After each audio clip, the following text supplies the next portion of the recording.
Welcome back everyone to another NRG, and here we are with Star Wars. Well, it's that time again, isn't it? Another Star Wars film has come out, another one. So let's look right back at the beginning of the original and one of the best Star Wars films, or in this case, the game. And of course, the original game is quite famous for its vector graphics and cockpit design. Very, very lovely, and lots of people really like the old original Atari Star Wars that was released in 1983, and this is the Amstrad CPC conversion, which ain't bad. No, it's not bad at all. Written by Vector Graphics of Domark, of all people. Wow, Domark putting in a really good showing here. So yeah, we've got a little intro there. Not the best, not the smoothest, but that let's not worry about that kind of thing. Let's worry about the game itself. It's all pretty well presented, in very faithful to the original arcade. So we've got very stick-like, obviously polygon vector graphics on display, and it all works rather well. The sound effects aren't great, I must admit. The sound effects are a little bit jarring, to be fair, especially the laser sound effects. But some of the fireball sound effects aren't too bad. I mean, it could have been better. Could have been a lot better. But the layout is generally really fine. It's obviously very clear with the shield at the top. Little directions at the top as well, what to shoot. TIE fighters move really well as well. They're tricky to hit sometimes, they really are. And the colour scheme is generally pretty much chosen well, with the bright green standing out in a contrast against the blue and the red, to really highlight what you're really going for. It's nice, I like it, it's very enjoyable, and it moves really well. It moves. Sometimes it can get a bit jerky when there's too much on screen. And there is you can certainly sometimes tell that difference in speed and pickup, especially when there's nothing on screen. You start firing your old lasers from your X-Wing. Everything goes really quickly all of a sudden, and all of a sudden it slows down again. But there we go. We're approaching the Death Star. That's no moon, it's a space station. It's a green ball with a blue ball on it and a red line. Lovely equator. Bang, let's go into the trench. So shoot the fireballs or avoid them. You've got a degree of steering here, so you move the cursor around and you can steer the sort of X-Wing around as well at the same time. Can't really, it's kind of on rails, well it is completely on rails, so you can't really sort of like take yourself out of the trench or anything. But you've got a degree of manoeuvrability. And again, yes, it all works really well on the Amstrad. It's quite, I mean, it's not smooth I wouldn't say, but it's just enough to sort of like really, yeah, work well, have a little bit of fun with it. It's definitely very it's definitely a very close, faithful arcade conversion. They've really tried to emulate the arcade here, and with the availability of what the Amstrad can do, it's a decent effort. It really is a decent effort. And so you've got the trench here. Haven't got the surface of the Death Star yet. You get that on the second pass. Oh, hang on, no! Oh no, I missed the exhaust port. What a absolute. This force is not with me today, is it? Let's try that again. I've still got a shield of 5, so that's not bad. So every time you get hit by a fireball, or hit by a vehicle and another craft, or hit by a beam or a walkway or a tower or anything like that, your shield energy will deplete, and once you've got no shield, one more hit will send you to the will turn you into a force ghost, essentially, won't it? Nice bit of variance on the walls of the trench here, which is kind of nice. Mixes things up with the red windows.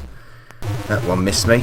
Right, this come on, the exhaust port's coming up. I've got to hit it this time because I got hit by that fireball, and hit by that one too. Damn, got to get out of here.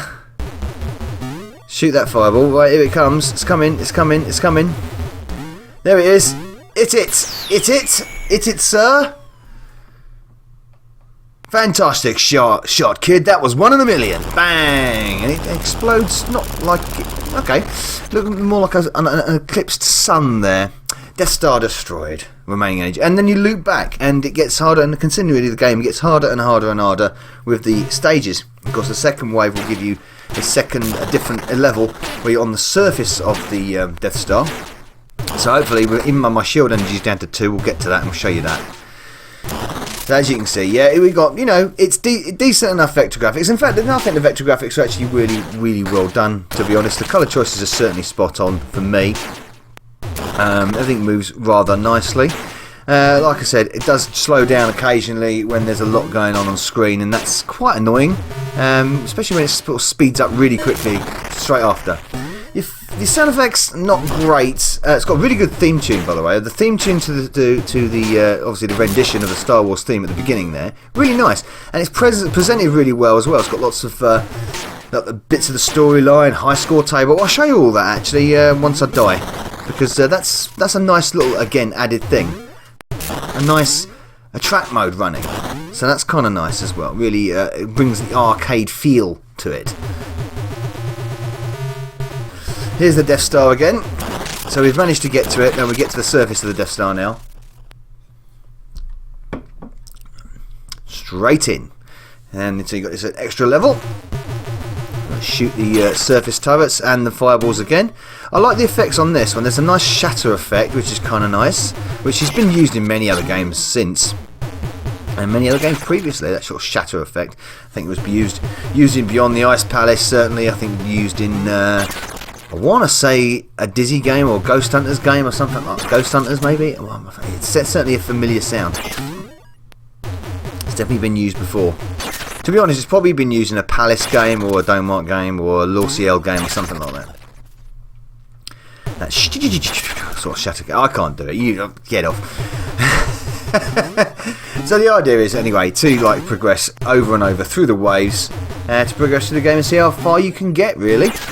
With the same levels over and over, but repeatedly getting hard. More and more enemies, the addition of more enemies as well, different enemies. Like I said, I think we get to the trench here and we've got the walkways in the trench. If we get to the trench again, hopefully we will. Oh yeah, they're all gone, all the turrets gone? I believe they have. Right, let's, does a little spin thing here, which is kind of sweet. There we go, into the trench. That's lovely, lovely transition. And yeah, there we go, we've got the walkway, so you've got to dodge these. Sometimes not right. I completely lost it there, and my shield's gone because I've clipped that one and I go over that one, and I should have gone over that one, and I'm dead. That's it. Game over. But as you can see, very nice vector graphics on that. Yes, it slows down occasionally. Yes, the sound effects aren't the best and they do get jarring, but all in all, it's a pretty good version of the arcade on your Amstrad. And here we go. I'll show you all this. This is kind of nice. We'll let this run a bit. This is like the track mode that it runs. A little bit of a Star Warsy thing here.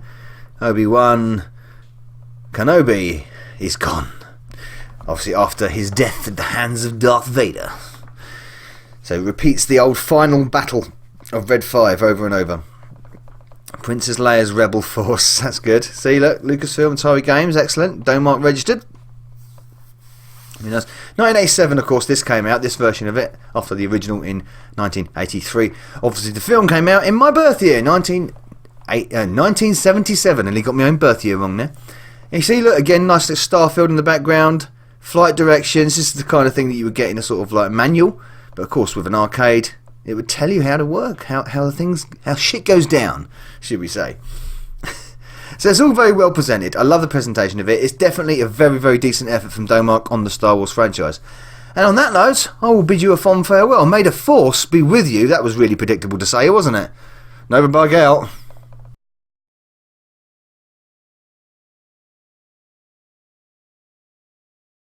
Hey, Novabug here. I do hope you enjoyed this video. Please support the channel by liking and commenting, and of course subscribing if you haven't already done. If you would like to support me further, please consider joining my Bug Army via Patreon. And also don't forget to follow me over at Facebook, Twitter, BitChute and Twitch. And finally, a very special mention to my Bug Army generals Sam M, Sweet Nanook and Craig Harrison. Thank you everyone for supporting me. Novabug out.